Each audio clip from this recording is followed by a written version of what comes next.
سے برا مال پتہ ہے کیا ہے؟ جو بغیر محنت کے بھیک مانگ کے حاصل ہو. سب سے برا مال. یہ انسان کے اندر غیرت ختم کر دیتا ہے. اپنے گھر کی باتیں بتانی نہیں چاہیے, لیکن بعض دفعہ اس سے موٹیویشن بہت ملتی ہے. کل کی بات ہے, کل کی. اپنے 3 بیٹوں کو جو تھوڑے بڑے ہو گئے میں نے بلا کے بٹھایا اپنے سامنے. آپ پوچھ سکتے ہیں کہ بیٹھا ہوئے ہیں, 2 تینوں یہاں بیٹھے ہوئے ہیں. میں نے کہا دیکھو زندگی میں کچھ بھی ہو جائے, کیسے برے حالات ہوں, مجھے یہ خبر نہ ملے کہ کسی کے سامنے ہاتھ پھیلایا ہے. جس دن یہ خبر ملی نا اس دن گردن اڑا دوں گا میں. مر جاؤ بھوک سے. پھر میں نے اپنے حالات بتائے ان کو, اپنے حالات بتائے کہ مجھے کس کس موقع پہ کتنی شدید ضرورت پڑی ہے. اللہ نے مجھے بچایا کہ نہ مر جاؤں گا بھائی, ہاتھ نہیں پھیلانا. اللہ نے بچایا, میرا کمال نہیں ہے. اور مانگنے کے 2 طریقے ہوتے ہیں. ایک تو یہ کہ پیسے دے دو, ایک یہ ہوتا ہے کہ منہ ایسا بنا کے لے کے جاؤ کہ اگلا کہے یار یہ پیسے لے یار. منہ سڑا ہوا. منہ ہمیشہ اچھا رکھو بھائی, اللہ کا دیا بہت کچھ ہے اور ہے بھی بہت کچھ. ہم تو کہتے ہیں نا حالات خراب. خراب کہاں ہے حالات؟ جھوٹ بولتے ہیں حالات خراب. جو آدمی 2 ٹائم پیٹ بھر کے روٹی کھا رہا ہے اس کے حالات خراب نہیں ہے, باقی سب ہوس ہے. یہ جو میں نے کہہ دیا نا کیسے کیسے برے حالات آئے لیکن اللہ نے ہاتھ پھیلانے سے بچایا, تو وہ برے کا مطلب جو جس کو لوگ برا سمجھتے ہیں, ورنہ وہ برے نہیں تھے. ہم اس میں بھی اپنے آپ کو بادشاہ سمجھتے تھے. اللہ کا دیا بہت ہے بھائی. برے تو حالات ہم نے اللہ کا شکر ہے کبھی زندگی میں دیکھے ہی نہیں. برے حالات کا مطلب ہوتا ہے 2-3 ٹائم کا فاقہ ہو, پڑے ہوئے ہوں, روٹی نہیں ہے. ایسے حالات کبھی بھی نہیں آئے. یہی حالات آ گئے, وہ بیمار ہے تو فلانے کا ہے, بائک میں پیٹرول کے پیسے نہیں ہیں تو کوئی بات نہیں, WR کیا خیال ہے, WR کبھی نہیں ہے تو تھوڑا پیدل نکل جاؤ, 1 گھنٹہ پہلے نکل جاؤ. اچھا واکنگ, پہلے زمانے میں لوگ پیدل ہی آیا کرتے تھے. کیا خیال ہے, 2 گھنٹے کی واک ہو جائے گی. تو بھیک مانگنا بہت, ابھی رمضان ہے نا تو دیکھو بھکاری کیسے نکلیں گے, بے غیرت کہیں کے, موٹے موٹے مستنڈے حرام خور. سعودی عرب میں پاکستانیوں کو نکالا جا رہا ہے, دبئی سے پاکستانیوں کو نکالا جا رہا ہے. افریقہ بھی, میں ساؤتھ افریقہ سے ہو کے آیا ہوں, وہاں کا ویزا انتہائی مشکل کر دیا پاکستانیوں کے لیے. پوری دنیا میں بھیک کی جو منہ لے کے جاتا ہے نا, سڑا ہوا منہ, وہ پاکستانی لے کے جا رہا ہے. سب نہیں ہے الحمدللہ, یہاں خرچ کرنے والے بھی بہت زیادہ ہیں, لیکن ان بے غیرت بھکاریوں نے پوری دنیا میں ہمارا امیج خراب کر دیا ہے. کوئی شلوار قمیض والا نظر آ جائے نا, لگ رہا ہے یہ پیسے مانگنے آیا ہے یہاں پہ. تو اپنے بچوں کی ابھی سے تربیت کرو کہ مر جانا کسی کے سامنے ہاتھ بولو نہ پھیلانا. کوئی خودکشی کا گناہ نہیں ملے گا اگر مر گئے تو. اللہ سے کہہ دینا اللہ تو نے عزت سے زندہ رکھنا تھا تو رکھ لیتا نا, تو اللہ پھر رکھتا ہے عزت سے. ہمارے ایک استاد تھے, ان کے پاس ایک شخص آیا, کہنے لگا میں آپ کو اپنے خرچے پہ حج کرانا چاہتا ہوں. انہوں نے کہا نہیں وہ میرے پاس تو پیسے ہیں حج کے, لیکن میں اس دفعہ میرا ارادہ نہیں ہے. ہم نے کہا آپ کے پاس تو پیسے نہیں. انہوں نے کہا بھائی میں کسی کے خرچے پہ حج پہ نہیں جانا چاہتا. صحیح ہے نا. انہوں نے کہا یا تو اتنا بے تکلف دوست ہو نا جس سے بہت فری ہو انسان. ایک اجنبی آدمی کا میں اتنا بڑا احسان لوں جس سے سلام دعا نہیں ہے, دوستی یاری نہیں ہے, کہ اتنا بڑا احسان لوں کہ اتنے لاکھ روپے مجھ پہ حج پہ خرچ کرے, اور میں پھر جب بھی اس سے ملوں تو نظریں نیچی رکھوں کہ اس نے مجھے حج کرایا تھا. انہوں نے کہا نہیں. تو ہم نے کہا آپ پہ تو پھر فرض حج کیسے کرو گے؟ انہوں نے کہا ہم اللہ سے کہہ دیں گے اے اللہ تو نے اپنے گھر بلانا تھا تو ہمارے خرچے پہ بلا لیتا نا. صحیح ہے نا, دوسروں کے خرچے پہ کیوں بلا رہا ہے. ہاں جس سے انسان کی بے تکلفی ہو نا وہ ایک الگ بات ہے. بے تکلفی ہو, دوستی یاری ہو, وہ ایک الگ بات ہے. جب بے تکلفی نہیں ہے, جان پہچان نہیں ہے, آپ کو جو ہم اپنے خرچے پہ حج کراتے ہیں بھائی ہم آپ کو جانتے نہیں ہیں, یہ تھوڑی کہ جو بھی پیسے تھے آپ نے جیب میں رکھ کے نکل لیے. تو جس سے بے تکلفی ہوتی ہے. بھیک کا مطلب کیا ہوتا ہے؟ بھیک کا مطلب یہ ہوتا ہے جب آپ اس سے پیسے لے رہے ہو تو آپ کو تھوڑا سا احساس ہوتا ہے کہ اگلے کا احسان لے رہا ہوں میں. اٹ از کالڈ بھیک. ہدیے میں یہ نہیں ہوتا. ہدیے میں یہ نہیں ہوتا. ہدیے میں الٹا ہوتا ہے. جب کوئی گفٹ دے رہا ہوتا ہے تو لینے والے کا احسان ہوتا ہے کہ آپ ہمیں گفٹ دے رہے ہیں, آپ نے ایکسپٹ کر لیا, آپ کے بڑا شکریہ. مجھے کتنی آفریں حجوں کی آئی ہیں, عمروں کی آئی ہیں, میں نے زندگی میں صرف 2 حج کیے ہیں. آپ کا کیا خیال ہے مجھے ہر سال آفر نہیں آتی ہوگی؟ نہیں آئی میرا خیال ہے بات. میں مشہور تو 2014 سے ہوں اور بہت سارے لوگوں سے تعلقات تو 2006 سے ہیں. تو میں ہر سال حج پہ جا سکتا ہوں دوسروں کے خرچوں پہ, لیکن میں نے زندگی میں صرف کتنے حج کیے ہیں؟ 2 حج کیے ہیں. اور حالانکہ آفر ہر سال کی ہے. پہلا حج میں نے کیا وہ تو جامع رشید نے کرایا, اور وہ بڑے مخلص لوگ تھے. اس وقت تو میری جیب میں دیلا نہیں ہوتا تھا, تو ہمارے بڑے تھے, ان سے تو خدمت لینا, یہ تو بڑے ماں باپ کا تو احسان نہیں ہوتا نا. ماں باپ تو جو کر رہے ہیں وہ تو احسان تو ہے, لیکن یہ کہ وہ احسان لینا تو فخر کی چیز ہے نا. دوسرا حج جو میں نے کیا تو بیچ میں بہت لوگوں کی آفریں آئیں حج کے لیے. ایک چیز تو یہ تھی, بھائی میں آپ کو جانتا نہیں ہوں, بے تکلفی نہیں ہے, میں کیوں آپ کا احسان لوں. دوسری چیز یہ کمرشلائز یوز. حج کی جو بڑی بڑی ایجنسیاں ہیں وہ مشہور لوگوں کو لے کے جاتی ہیں کہ آپ کو ہم فری میں لے کے جائیں گے, لیکن آپ نے ہمیں پروموٹ کرنا ہے. جانے والے جاتے ہیں, مجھے ان پہ کوئی اعتراض نہیں ہے. میں نے کہا بھائی میں کمرشل یوز نہیں ہوگا. بھائی یہ کوئی ناجائز ہے؟ بھائی ناجائز نہیں ہے, یہ علماء کے وقار کے خلاف ہے کہ اللہ کا رسول کا نام دنیا میں بیان کر کے آپ نے اپنے آپ کو مشہور کیا, اب آپ اس شہرت کا منجن بیچنا شروع کر دیں. سمجھ رہے ہو کہ نہیں سمجھ رہے؟ جو لوگ مجھے ہوٹلوں کے افتتاح کے لیے بلاتے ہیں سب فری پھوکٹ کے ہوتے ہیں, ورنہ مشہور آدمی کہیں ریبن کاٹنے جائے نا تو کئی لاکھ روپے اس کا ہدیہ ہوتا ہے. سمجھ رہے ہو؟ اور اگر مجھے کوئی کہہ دینا کہ آپ ہمارے ہوٹل کا افتتاح کرنے کے لیے آئیں 25 لاکھ روپے آپ کو ملیں گے, اس کا مطلب قیامت تک کے لیے اس نے افتتاح کرنے پر پابندی لگا دی. اب میں نہیں کہوں گا, اس لیے کہ ہمارے حضرت فرمایا کرتے تھے کہ پیسہ کمانے کا ناجائز طریقہ بھی اختیار نہ کرو, نامناسب طریقہ بھی اختیار نہ کرو. یہ ناجائز تو نہیں ہے لیکن نامناسب, علماء کے وقار کے خلاف ہے یہ. کہ آپ کسی کے جنرل اسٹور پہ جا رہے ہیں, وہاں سے 2 کھجوریں کھا رہے ہیں. وہ جدہ میں ہمارے ایک دوست ہیں, ان کا بہت زبردست جنرل اسٹور ہے, بڑے کروڑ پتی آدمی ہیں وہ. تو انہوں نے بتایا کہ بالی ووڈ کے ایکٹر آتے ہیں ہمارے یہاں, 1 کھجور کھانے کے اتنے لاکھ روپے لیتے ہیں. سمجھ رہے ہو؟ بالی ووڈ کے ایکٹر آئیں گے مشہور, ہماری شاپ میں آئیں گے, ڈبے سے 1 کھجور نکالیں گے, کھائیں گے اور ویڈیو بنائیں گے ہم. اس 1 کھجور کے ہم انہیں لاکھوں روپے دیتے ہیں. میں نے کہا یہ تو بڑا نقصان ہے. کہتے ہیں نقصان نہیں ہے, وہ لاکھوں ہمیں ریٹرن ہوتے ہیں کروڑوں کی شکل میں. کھجور ہماری ہی بکتی ہے پھر. سمجھتے ہو گے نہیں سمجھتے؟ تو میں بھی ایسا کر سکتا ہوں کہ 2 کھجوریں میں کھا لوں اور میں یہ بول دوں کہ آپ کھجوریں کس سے خریدا کرو؟ ان سے. میری تو زندگی بھر کی کھجوریں فری, اور اس کا بیڑا غرق, کیونکہ 4 گھر اور 19.25 کی کھجوریں بہت آپ کے سمجھ سے بالا تر ہیں. اب بچے ہو آپ, سوری میں معذرت چاہتا ہوں, میں نے آپ لوگوں سے ایسی باتیں کی جو آپ کے مینٹل لیول سے, اب 1 2 بچوں کے ساتھ یہ باتیں سمجھ میں نہیں آئیں گی. 1 بیوی 2 بچوں کے ساتھ یہ باتیں, ایک بیان صرف بالغوں کے لیے رکھوں گا میں. اصل میں بہت آگے چلا جاتا ہوں میں آپ کے مینٹل لیول سے. جب زیادہ آگے کی باتیں ہوتی ہیں نا تو پھر سمجھ سے بالا تر ہو جاتی ہے. 19.25 کا مطلب یہ سمجھیں گے ہی نہیں. ایک جگہ میں نے کہیں بیان میں کہا 19.25, تو نیچے کسی نے کمنٹ میں تھوڑے دن پہلے تو 16.5 تھے. کچھ تھوڑے دن پہلے تو 16.5 تھے, یہ 2-3 سال میں 19.25 کیسے ہو گئے؟ تو وہی بات ہے, نابالغ لوگوں کی سمجھ میں یہ باتیں 1 بیوی 1 2 نہیں آئیں گے سمجھ میں. جب زیادہ بیویاں ہوں تو پھر بولیں گے 16.5 سے 3 سال میں صرف 19.25.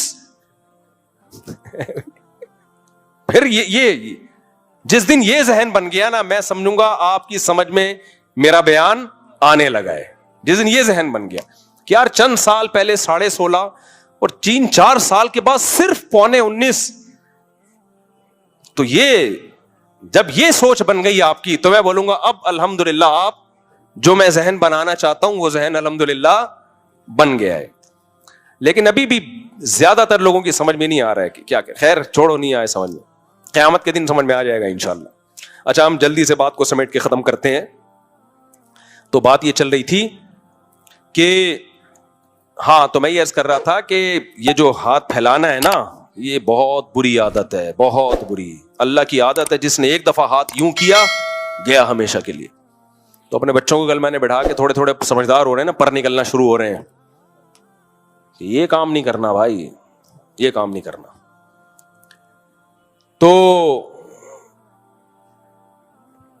تو برداشت, ہاں میں عرض کر رہا تھا کہ اگر کسی مذہب کے ماننے والوں میں برداشت نہیں ہے, برداشت نہیں ہے, اللہ بچا کے رکھے ہمیں ہاتھ کو یوں پھیلانے سے, حالات بدلتے دیر نہیں لگتی. تو میں اللہ سے دعا مانگتا ہوں کہ اے اللہ تو نے آج تک ہاتھ ایسے نہیں کیا, آئندہ بھی بچا, اور کوئی آزمائش میں نہ ڈال ہمیں. کھلا, جیسے کھلا پلا رہا ہے ایسے ہی کھلاتا پلاتا رہے, ہمیشہ سے کھلایا اب بھی کھلاتا رہے. ایسے حالات ہی نہ مانگا کرو اللہ تعالیٰ سے کہ لوگوں کے سامنے ہاتھ پھیلانے پڑے. تو میں یہ بتا رہا تھا کہ پوری دنیا میں پاکستانیوں کو بین کیا جا رہا ہے. وجہ کیا ہے؟ بھیک مانگ مانگ کے نا. ایک عربی کا واقعہ نہیں, ایک بیٹھا ہوا تھا پاکستانی حرم میں, تو ایک عربی نے آ کے نا اس کو نوٹوں کی گڈی تھمائی. تو وہ پاکستانی غیرت مند تھا, اس نے بولا بھائی میں کیوں مجھے پیسے دے رہا ہے, بے غیرت ہوتا تو رکھ کے نکل لیتا. چھوڑو یار کیا کرنا ہے. تو غیرت مند پاکستانی تھا, اس نے عربی کو بولا بھائی کیوں دے رہے ہو مجھے.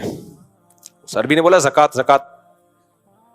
تو اس نے بولا میں زکات کا مستحق نہیں ہوں. پاکستانیوں میں جو سخی لوگ ہیں بڑے خاندانی, مسجد نبوی میں آپ رمضان میں دسترخوان دیکھو, نام بھی پتہ نہیں ہوتا, بس اتنا پتا ہوتا ہے کسی پاکستانی کا دسترخوان ہے یہ. تو ایسے غیرت مند بنو بھائی, تمہاری ملک کا نام دنیا میں روشن ہوگا. تو وہ کیا ہے کہ اس پاکستانی کو آگے دیے تو پاکستانی نے واپس کر دیے. ریال کی گڈی ویسے بھی بڑی زبردست گڈی ہوتی ہے, تو واپس کر دی. اس عربی نے بولا زکات رکھو. اس نے بولا بھائی میں غریب نہیں ہوں. اس نے کہا کہ نہیں رکھو رکھو رکھو. بولا بھائی میں غریب نہیں ہوں, میں زکات کیوں لوں یار, تیری زکات ادا نہیں ہوگی. اس نے کہا نہیں رکھو رکھو, زکات ہے زکات ہے. شلوار قمیض سے اس عربی نے پہچانا کہ یہ پاکستانی ہے. تو جو دیکھنے والا اس واقعے کو تھا اس نے مجھے بتایا کہ اس جب پاکستانی نے بار بار کہا نا کہ میں غریب نہیں ہوں تو مجھے کیوں دے رہا ہے, تو اس عربی نے بولا کلو پاکستانی غریب مسکین. غریب کو مسکین کہتے ہیں عربی میں. کلو پاکستانی مسکین, تیرے غریب ہونے کے لیے اتنا کافی ہے کہ تو پاکستانی ہے, رکھ. تو یہ پاکستانیوں کا دنیا میں ایک تصور ہے, اور یہ الحمدللہ کچھ ہمارے حکمرانوں نے بنایا, کھا کھا کے ملک کو الحمدللہ کنگال کر دیا. اور کچھ ہمارے پاکستانی بھائی ہیں جو دنیا میں جہاں بھی, مذہبی لوگوں میں تو بہت ہے, میں نے تو امریکہ کینیڈا کے واقعات بتائے آپ کو, اپنے میرے ساتھ جو کچھ ہوا ہے پتہ ہی نہیں چلتا یہ کمبخت بلا کیوں رہا ہے. مخلص لوگ بھی ہیں اس میں. تو اسلام آپ کو برداشت سکھاتا ہے. برداشت میں یہ کہ لوگوں کے سامنے ہاتھ نہ پھیلاؤ, دینا سیکھو, لینا نہ سیکھو. اسی برداشت میں ہے کم کھانا. جبکہ ہم نے مذہب کو تبدیل کر دیا, مذہبی لوگ آپ کو لڈو کھانے والے, حلوے مانڈے کھانے والے, رسگلے کھانے والے اتنے ملیں گے کہ اب اگر کوئی مولوی بیچارہ میٹھا نہیں کھاتا لوگ حیران ہوتے ہیں, یار آپ کیسے مولانا صاحب ہو, آپ رسگلہ نہیں کھا رہے. لوگ حیران ہوتے ہیں, بھائی یہ مولانا صاحب ہیں یہ میٹھا ہی نہیں کھا رہے, یہ مولانا صاحب ہیں یہ بکرا نہیں کھا رہے. تو یہ عجیب سا ہو گیا ہے. تو یہ ان لوگوں کا قصور ہے جنہوں نے مذہب کو غلط رخ بنا کے پیش کیا ہے. تو اللہ تعالی ہمیں انسان کا بچہ بنانے کے لیے کہ تمہیں تمہاری کنٹرولنگ پاور بڑھے, تمہیں اپنے آپ پہ کنٹرول کرنا آئے, تو رمضان میں ایک پریکٹس کرائی جاتی ہے کہ کمبختو کچھ کھانے پہ ہاتھ روکنا سیکھو. لیکن ہم سے بڑا ڈھیٹ اس کائنات میں کوئی پیدا نہیں ہوا. آپ رمضان سے پہلے اپنا وزن کرو اور چاند نظر آنے کے بعد آپ اپنا وزن کرو. آپ اگر رمضان سے پہلے 70 کلو کے تھے تو چاند رات کو 170 کلو کے ہو چکے ہو گئے. آپ سمجھ آ رہی ہے؟ چاند رات کو کتنے ہو چکے ہو گئے؟ 170 کے. کیونکہ جو کیفیت اس وقت چل رہی ہوتی ہے نا ہماری افطاری میں, دسترخوان ہمارے شر سے بچ جائے. یہ بس میں نہیں ہوتا کہ پکوڑوں کے ساتھ ہم پلیٹیں بھی کھا جائیں. میں نے خود رول سموسوں پہ ایک گھر میں لڑائی دیکھی ہے, اچھے خاصے کھاتے پیتے لوگ. آپ کو کیا پتا کس کا تذکرہ ہو رہا ہے؟ شور شرابہ ہوا افطاری کے ٹائم پہ, مار کٹائی ہو رہی ہے. ابے ہوا کیا ہے؟ رول کم پڑ گئے تھے. تو مجھے پتا چلا کہ رول کا بہت بڑا رول ہے سولو صفائی میں. رول کا بہت بڑا, رمضان میں دسترخوان پہ رول کا بہت بڑا رول ہے سب کو جوڑنے میں. اس لیے اتنے رول منگوایا کریں کہ سب کے لیے کم سے کم 2 تو آئیں. سمجھ رہے ہو؟ اگر پیسے نہیں ہے تو پھر منگوائے ہی نہیں. تو بھائی رمضان میں ایک کام کر لو, کم کھانے کی عادت ڈال دو. کیا کر لو؟ ہاں, ایک اہم بات, یہ میڈیکل سائنس کا ٹاپک ہے, یہ میرا ٹاپک ہے نہیں, لیکن کچھ میڈیکل سائنس کی باتیں ایسی ہیں جو متفقن علیہ ہیں, یعنی سب ڈاکٹر کہتے ہیں, تو مجھے بیان کرنے میں وہ حرج نہیں ہے. اس کے لیے کوئی راکٹ سائنس نہیں چاہیے. کم کھانے کا مطلب کیا ہے؟ کھانے کی کوالٹی بڑھاؤ, کوانٹٹی نہیں بڑھاؤ. کیا بڑھاؤ کھانے کی؟ بولو, کوالٹی. ہم کوانٹٹی کو فوکس کر رہے ہیں, اتنا کھا گیا. صحیح ہے نا؟ یہ اللہ نے بہترین موقع دیا ہے کہ رمضان میں آپ کھانے کی کوانٹٹی کے بجائے کیا بڑھا دیں؟ کوالٹی بڑھ. گوشت, انڈے, یہ چیزیں کھائیں زیادہ. ڈرائی فروٹ, جو مالدار لوگ ہیں وہ ڈرائی فروٹ کھا سکتے ہیں, گوشت انڈے زیادہ کھا سکتے ہیں. وہ جو غریب لوگ ہیں تو ایسی سستی خوراکیں بھی ہیں جو کوالٹی کے لحاظ سے بہت اچھی ہیں. 3 چیزیں کم کریں, روٹی, چاول اور یہ جو تلے ہوئے آلو ہوتے ہیں نا, تلی ہوئی چیزیں, ان کو کم کریں. جبکہ ہم رمضان میں یہ چیزیں بڑھا دیتے ہیں. تو یہ چیزیں کم کریں. اب ماہرین آج کل انڈوں کے بارے میں کیا کریں؟ آپ 5-6 انڈے بھی کھا لو, کچھ نہیں ہوتا روزانہ. اور انڈا سستی خوراک ہے, غریب آدمی بھی کھا سکتا ہے. انڈے بڑھائیں اپنی خوراک میں, دیسی انڈے مل جائیں تو نور اللہ نور. ہم نے تو 50 مرغیاں پالی ہوئی ہیں الحمدللہ. تو دیسی انڈے بڑھائیں اپنی, تلے ہوئے نہیں ہو, دیسی انڈے بڑھائیں اپنی. اب یہ تو آپ کو ڈاکٹر پلان بنا کے دے گا کیا کھانا ہے. میں تو آپ کو یہ بتا دیتا ہوں کیا نہیں کھانا ہے. افطاری میں شربت, بولو. دیکھو نبی نے جب موٹاپے کو ناپسند کیا ہے تو ہر وہ چیز جو موٹاپا پیدا کرے نبی اس کو پسند کریں گے یا ناپسند کریں گے؟ آپ کہہ سکتے ہو صاحب یہ شربت وربت یہ آپ کا ٹاپک تھوڑی ہے. جب کنٹرولنگ پاور ختم ہوتی ہے نا تو ہر جگہ سے ختم ہوتی ہے. جو پھوڑتا پھاڑتا ہے نا زیادہ, وہ ہر چیز میں آگے ہوگا. وہ بد نظری میں بھی آگے ہوگا, وہ نشے میں بھی آگے ہوگا. شریعت ہمیں کھانے پہ کنٹرول کروا کے کنٹرولنگ پاور بڑھانا چاہ رہی ہے. تو اس سے پتہ چلتا ہے جس نے دسترخوان پہ کنٹرول کر لیا تو جب کوئی غیر محرم عورت گزرے گی نظر پہ بھی وہ کنٹرول کر سکے گا.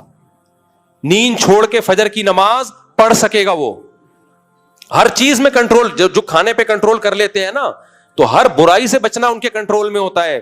اور جس کم بخت کا دسترخوان پہ کنٹرول نہیں ہے تو کوئی بھی گناہ دیکھ کے بھی اس کو کنٹرول نہیں ہوتا, پھر وہ بھاگتا ہے اس گناہ کے پیچھے.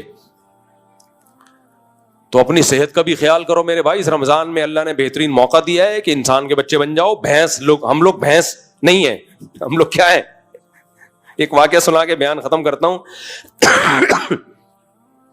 دیکھو ڈاکٹر لوگ بولتے ہیں, ڈاکٹر لوگ کیا بولتے ہیں, تجربے سے ثابت ہے یہ چیز, پیکنگ کی ہر چیز کو گھر سے نکال دو. کوئی بھی چیز جو کمپنی بنا کے دے رہی ہے, کتنی اچھی ہو, کتنے اس کے خوبصورت اس پہ لیبل ہو, وائٹامن سی کے آ رہے ہیں نا ڈبے. ایک ڈاکٹر سے میں نے پوچھا, اس نے بولا اس میں وائٹامن سی کے علاوہ سب کچھ ہے, اس میں صرف سی ہے, یہ والا سی ہے لکھا ہوا. پتہ نہیں کس کس پروسیس سے گزارا جا رہا ہے ان کو. تو جس چیز پہ انسانی ہاتھ نے تصرف کر لیا نا اس سے اپنے آپ کو بچاؤ. ڈبے کی کوئی چیز نہیں کھاؤ, جتنی اچھی کمپنی ہو. ڈبے کی طرف وہ جائے میرے بھائی جو جس کو صحت کا بیڑا غرق کرنے کا. لوگ میں نے دیکھا ہے وہ جہاز میں جب میرے بہت سفر ہوتے ہیں تو وہ لوگ نا ایئر ہوسٹس سے مانگتے ہیں وائٹامن سی, وہ جو ہے نا جوس سنگترے کا وائٹامن سی ہے اس میں, وہ لے آؤ. اس میں وائٹامن سی نہیں ہوتا. ٹھیک ہے, اسے جس پروسیس سے گزارا جاتا ہے, وائٹامن سی اتنی نازک, نرم و نازک چیز ہے کہ وہی ہے کہ وہ ایک کانچ کے جیسے برتن ہوتے ہیں نا, ایک بورے میں لے کے ایک صاحب کانچ کے برتن لے کے جا رہے تھے, تو ایک صاحب کو عادت تھی ہر چیز کو ٹھوکر مار کے پوچھتا کہ یہ کیا ہے. تو اس بیچارے نے بورا نیچے رکھا, سیٹھ صاحب نے ٹھوکر مارا کہ اس میں کیا ہے, اس نے کہا ہے نہیں, تھا کانچ کے برتن ہے, اب ٹھوکر لگایا, تو تھا نا, اب تھوڑی ہے. تو وائٹامن سی بھی ایسی چیز ہے کہ ذرا سا کوئی آپ نے ہیٹ دے دی اس کو, یا تھوڑا سے کچھ کوئی کیمیکل ڈال دیا, تو وائٹامن سی ڈبے پہ جب لکھا تھا اس وقت تھا. ٹھیک ہے نا, اب کیا ہے, اب نہیں ہے. تو وہ مجھے ہنسی آ رہی ہوتی ہے, وائٹامن سی سمجھ کے پی رہا ہے اس کو نا, پیسے بھی خرچ کر رہا ہے, تو گلا اس سے فوراً بیٹھ جاتا ہے, ایسیڈیٹی فوراً شروع. میرے تو گلا بہت سینسیٹیو ہے, میں نے جب کوئی پیکنگ کی چیز, ڈبے کی چیز خرید کے پیے, یا فوراً گلا بیٹھا ہے, فوراً پیٹ میں محسوس ہوا ہے کہ تیزابیت بڑھ گئی ہے. نیچرل چیزیں صبح شام کھاتے پیتے رہو, کچھ بھی نہیں ہوتا. یہ آپ دیکھ لو, یہ جو سیب کا مربع ہے نا, بازار سے خرید کے کھاؤ, آپ ایک سیب کھاؤ گے آپ کو جلن شروع ہو جائے گی. کل کوئی جاننے والے قبلہ حکیم تھے, انہوں نے میرے لیے سیب کا مربع بھیجا, بڑا 3 سیب کھا گیا میں ایک ہی ٹائم. اللہ بچائے, کم کھانے کی باتیں کر رہا ہوں, کچھ ایسا زبردست ہضم ہوئے, کیونکہ وہ ایک قابل اعتماد آدمی نے خود بنایا اپنے ہاتھوں سے. تو کمپنی تو اس کو سیو کرنے کے لیے پتہ نہیں کیا کیا ڈال رہی ہے. تو ڈبے کی چیزوں سے اپنے آپ کو اور اپنے بچوں کو بولو بچاؤ. چینی بھی ڈبے کی چیز ہی ہے, سمجھ رہے ہو, چینی بھی کوئی کھانے والی چیز نہیں ہے. شہد کی عادت ڈالو میرے بھائی, شہد کے پیسے نہیں ہیں, گڑ کھا لو, گڑ. اور گڑ بھی آج کل کیمیکل والا آ رہا ہے, اس کو بھی جب تک جا کے گنا لے کے خود پکا کے نہیں بناؤ نا, یقین نہیں آتا, یا کوئی بہت زیادہ قابل اعتماد ہو. خیر, یہ ایک الگ ٹاپک ہے.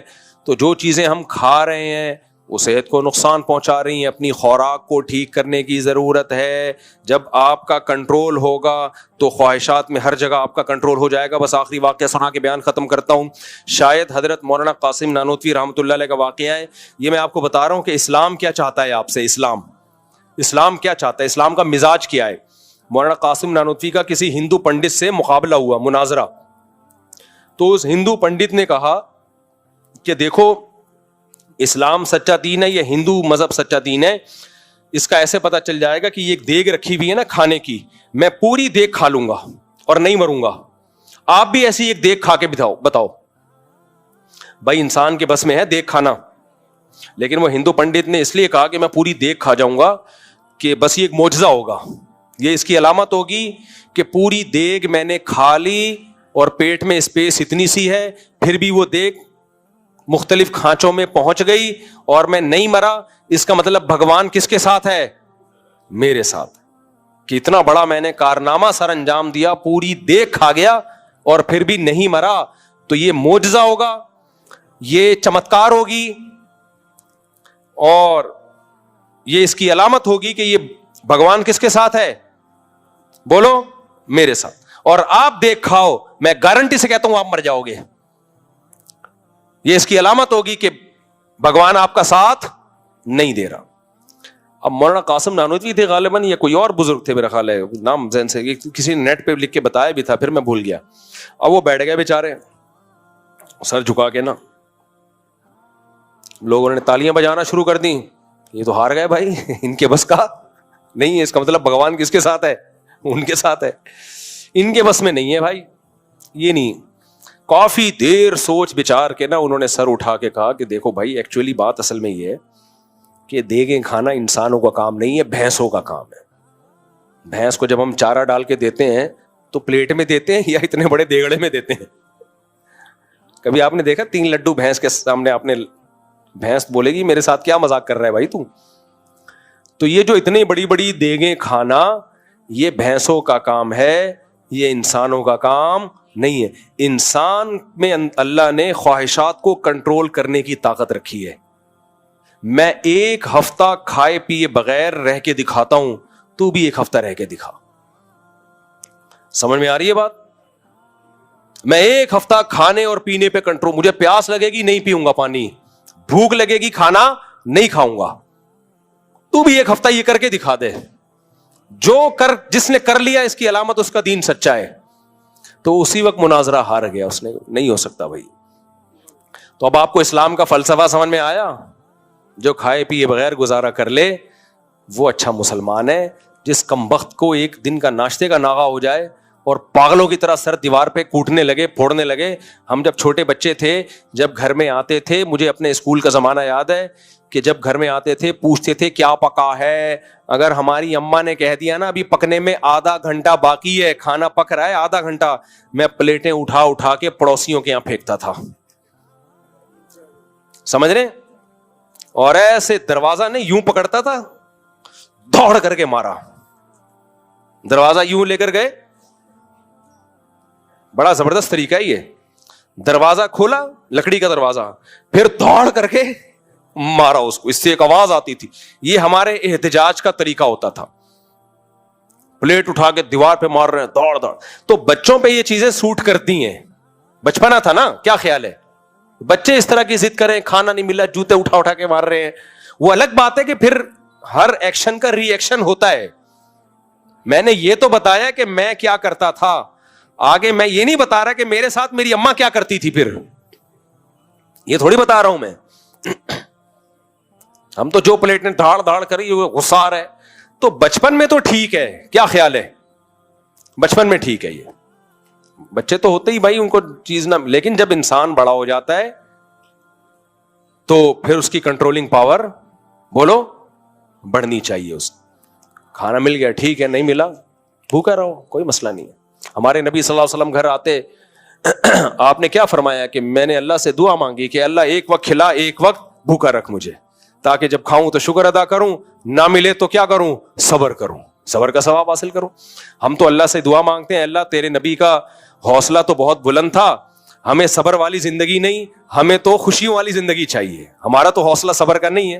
میں بھی بیان کر رہا ہوں, لیکن ہو سکتا ہے مجھے ایک وقت کا کھانا نہ ملے تو ہو سکتا ہے یہ سارے بیان میرے دھرے کے دھرے وہیں رہ جائیں اور میں دوبارہ وہی ایکشن شروع کر دوں, پلیٹیں اٹھا اٹھا کے مارنا. تو لیکن اللہ سے ہمیں شکر مانگنا چاہیے. اگر کوئی آزمائش آ جائے تو بریکیں فیل نہیں ہونی چاہیے. مرے گا نہیں, بغیر کھائے اتنی جلدی مرتا نہیں ہے. کھا کے مرنا آسان ہے, بھوکا رہ کے مرنا بہت مشکل کام ہے, بہت مشکل. اللہ ہمیں سمجھنے کی عمل کی توفیق عطا فرمائے. پاکستان کے مستقبل کے بارے میں کہہ رہے ہیں غزوہ ہند کا بھی کوئی تذکرہ ملتا ہے. دیکھیں غزوہ ہند کے بارے میں حدیث ہے کہ نبی صلی اللہ علیہ وسلم نے فرمایا عصابتان من امتی احرزہم اللہ من النار, میری امت کے دو گروہ ایسے ہیں جن کو اللہ جہنم کی آگ سے بچائے گا. عصابۃ تغزو الہند وعصابۃ تکون مع عیسی ابن مریم, ایک وہ جماعت جو ہندوستان پہ حملہ کرے گی اور ایک وہ جماعت جو حضرت عیسیٰ کے ساتھ مل کے لڑائی کرے گی. اس سے بھی پتہ چلتا ہے حضرت عیسیٰ نے آنا ہے, اور غامدی صاحب جو کہتے ہیں کہ نہیں آنا, ان کا نظریہ غلط ہے. ٹھیک ہے. اب جو ہندوستان کا جس کا حدیث میں تذکرہ آتا ہے وہ اس میں پاکستان بھی داخل ہے, کیونکہ نبی صلی اللہ علیہ وسلم کے دور میں جو ہندوستان تھا وہ کیا تھا, پاکستان میں. تو جو پہلا فریق جس نے ہندوستان پہ حملہ کیا محمد ابن قاسم تھا, جس نے جو ہندوستان میں سندھ کے راستے سے آیا اور پورے ہندوستان میں اسلام پھیلانے کا ذکر, اس نے اسلام پھیلانے کا ذریعہ, وہ تو 100% اس حدیث میں داخل ہیں, کیونکہ وہ لوگ تھے جنہوں نے ہند پہ حملہ کیا تھا, جس میں پاکستان بھی تھا, کہ پاکستان پہ بھی اٹیک کیا تھا انہوں نے. اس وقت جو تھے نا, یعنی سب یہاں ہندو اور وہ دوسرے مذاہب رہا کرتے تھے, تو وہ اٹیک کر کے آئے اور اس کے ساتھ مجاہدین آئے اور پورے ہندوستان پہ آہستہ آہستہ ان کی اولادیں قابض ہو گئی. اس کے بعد جتنے اٹیک ہو رہے ہیں وہ اس حدیث میں داخل ہیں یا نہیں ہیں, اس کے بارے میں حدیث خاموش ہے. اب علماء کی آراء ہیں, اجتہادی آراء ہیں. بعض علماء کہتے ہیں نہیں, جب بھی ہندوستان پر حملہ ہوگا تو وہ اس میں داخل ہے, بعض کہتے ہیں اس میں داخل نہیں ہے. تو ہمارے پاس کوئی اس بارے میں صریح حدیث موجود نہیں ہے. اور ویسے پاکستان کا فیوچر میں ہندوستان پہ اٹیک کا کوئی پروگرام ہے نہیں. اب یہ وہ دور نہیں ہے کہ ملک پر اتنے آرام سے اٹیک کر لیں. دونوں ایٹمی طاقت ہیں, ایٹم بم کھیلنا, انڈوں سے کھیل سکتے ہو, تم مجھے انڈا مارو میں تمہیں انڈا مارتا ہوں. برسات میں کھیلتے ہیں نا لوگ, ٹماٹروں سے کھیلتے, تم مجھے ٹماٹر مار. اب یہ نہیں ہوتا کہ تم مجھے ایٹم بم مارو اور میں تجھے اٹھا کے بم ماروں. دونوں ایٹمی طاقت ہیں, دونوں یہ غلطی کبھی نہیں کرتے. اب جو جنگیں ہوتی ہیں وہ سرد جنگ ہوتی ہے, معاشی لحاظ سے اندر کھوکھلا کر دو, اندر تحریکیں کھڑی کرو کہ یہ ٹوٹ جائیں. تو اب ہندوستان پر پاکستان حملہ کر کے ہندوستان پہ قبضہ کر لے, ایسا نہیں ہو سکتا. اسباب کی دنیا میں یہ نہ پاکستان کرے گا اور نہ انڈیا ایسی حماقت کرے گا کہ پاکستان پہ حملہ کرے. اب یہ ہو رہا ہے کہ ایک دوسرے کی جڑیں کھوکھلے کرنے میں. اگر انڈیا میں عقل ہوئی تو وہ پاکستان سے بنا کے رکھے گا کہ دوستی کر لو ان سے, جھک جاؤ ان کے سامنے. لیکن ان کے سیاسی حکمرانوں میں بصیرت نہیں ہے, اور جو متعصب ہندو ہیں نا ان میں بصیرت نہیں, وہ مروا رہے ہیں اپنی قوم کو, پٹوا رہے ہیں. وہ عام ہندوؤں کا بھی جنازہ نکال رہے ہیں اور مسلمانوں کو بھی مروانے کی کوشش کر رہے ہیں, پورا ہندوستان کو. تو اب پاکستان اور ہندوستان کی جو جنگ ہوگی اگر ہوئی تو اس پر ہوگی کہ کون کس ملک کو توڑنے میں کامیاب. پاکستان تو انشاءاللہ اب ٹوٹنے کی, کیونکہ جتنی بڑی بڑی کوششیں ہونی تھی ہو گئی ہیں. آپ کو پتا ہے ایک دفعہ یہ ہمارے جو جنرل, ابھی کیا نام ہے یار, جنرل راہیل جو ہے نا, جب یہ سعودی عرب گیا تو سعودی عرب کے بادشاہ نے کہا یار ہمارے ملک میں اتنے فساد ہو رہے ہیں, یعنی ادھر سے ایک میزائل وہاں سے آ رہا ہے, ایک ادھر سے یوں آ رہا ہے میزائل, اور یہ ہو رہا ہے, آپ پریشان ہیں. تو راہیل شریف نے کہا کہ تم لوگوں نے بھی پریشانی دیکھی نہیں ہے, ایک بم وہاں پھٹ گیا, ایک وہ ہو گیا, یہ تو ہمارے بائیں ہاتھ کا کھیل ہے. ہمارے ہاں جو ہم نے پریشانیاں دیکھی ہیں, ادھر 1000 کلومیٹر پہ انڈیا اتنی بڑی پاور وہ بیٹھا ہوا ہے, ادھر پورے 1000 کلومیٹر پہ امریکہ بیٹھا ہوا ہے افغانستان میں, اور انڈیا کو بھی بٹھایا ہوا اس نے. اور پھر ادھر صوبہ سرحد میں اندر سے تحریکیں چل رہی ہیں, ادھر سندھ میں, ادھر بلوچستان میں, اور ادھر کراچی میں. کہہ رہے ہیں ہم نے باہر ادھر بھی لڑے 1000 کلومیٹر پہ, ادھر بھی لڑے, ڈرون حملوں کا بھی مقابلہ کیا. اور جو ایجنسیاں غیر ملکی ہمارے بلیک واٹر کے نام سے گھسی ہوئی ہیں ان کے خلاف آپریشن بھی ایک ہی وقت میں جاری. ملک کے اندر دشمنوں کو بھی ختم, باہر سے دشمنوں کو بھی ختم, اور بلوچستان کی تحریکوں پہ بھی کوشش. یہ ساری جنگیں الحمدللہ ہم کامیابی سے لڑ رہے ہیں, اور ہمارے اعصاب ابھی کمزور. میں پورا بیان نقل نہیں کر رہا ہوں, ان کا جو مفہوم بیان کر رہا ہوں. ہمارے اعصاب کمزور, تم نے تو پتہ ہی نہیں کہ دہشت گردی ہوتی کیا ہے. یہ کیا تھا, ادھر پٹاخہ پھٹ گیا ادھر سے, جیسے ایک آدمی چاروں طرف سے بم گر رہے ہیں اور وہ وہاں سے بھاگ کر آئے, اور وہ دوسرا کہے یار ادھر شب برات کا پٹاخہ پھٹ رہا ہے, میں ڈر گیا, مجھے بچا لو. کہے گا بھائی تو پٹاخے سے ڈر رہا ہے. تو عرب لوگوں نے ابھی دیکھا نہیں ہے کہ دہشت گردی, اللہ بچائے سعودی عرب کو ہر قسم کی دہشت گردی سے بچا کے رکھے. تو پاکستان نے بہت سارے محاذوں پہ جنگ لڑی ہے, اور الحمدللہ اب کامیابی کی طرف جا رہا ہے. تو اب الحمدللہ کوئی ایسی سازش پاکستان کے خلاف اللہ کی رحمت سے پوری امید ہے مستقبل میں نہیں ہو سکتی جو پاکستان کو توڑ دے. اب نہیں ہو سکتی انشاءاللہ. تو اب جو ہے نا انڈیا پاکستان کا کچھ نہیں بگاڑ سکتا. اور میں نے بتایا آپ کو پاکستان نے اب تمیز سے بات کرنا. آپ نے دیکھا جنرل مشرف کا بھی بیان سنا ہے, ایک انڈیا کے ایک اینکر نے کچھ الٹی سیدھی باتیں کی کہ ایکوادر بن رہا ہے, پاکستان چائنا کا غلام بن رہا ہے, اور یہ ہو رہا ہے. تو وہ کیسا جواب دیا ہے. چند سال پہلے تک پاکستان آرمی کا کوئی ریٹائر آفیسر اس طرح سے انڈیا سے بات نہیں کر رہا تھا, یہ اسٹائل نہیں تھا. اب پاکستان کی ٹون الحمدللہ, بھائی جب آپ محلے کے دادا بنتے ہو تو آپ کی ٹون چینج ہو جاتی ہے. میں نے ایک واقعہ بتایا, ایک آدمی گیا, وہ چاقو نکال کے کسی سے کہہ رہے جیب میں جو کچھ ہے نکال دے. اس نے جیب سے بندوق نکال لی. جیب سے کیا نکال لیا؟ بندوق. تو اب ٹون کس کی چینج ہوگی؟ اب کہہ کہ تیری جیب میں جو کچھ ہے تو نکال. تو ابھی تک انڈیا پاکستان کو اس طرح کی باتیں کر رہا تھا. پاکستان بیچارہ تھوڑا سا سہما, کیونکہ پاکستان کے اپنے مسائل تھے, ادھر افغانستان میں مسائل, ادھر اندرونی مسائل, ہر طرف سے اندر خفیہ ایجنسیاں گھسی ہوئی ہیں. تو پاکستان تھوڑا گھبرا رہا تھا.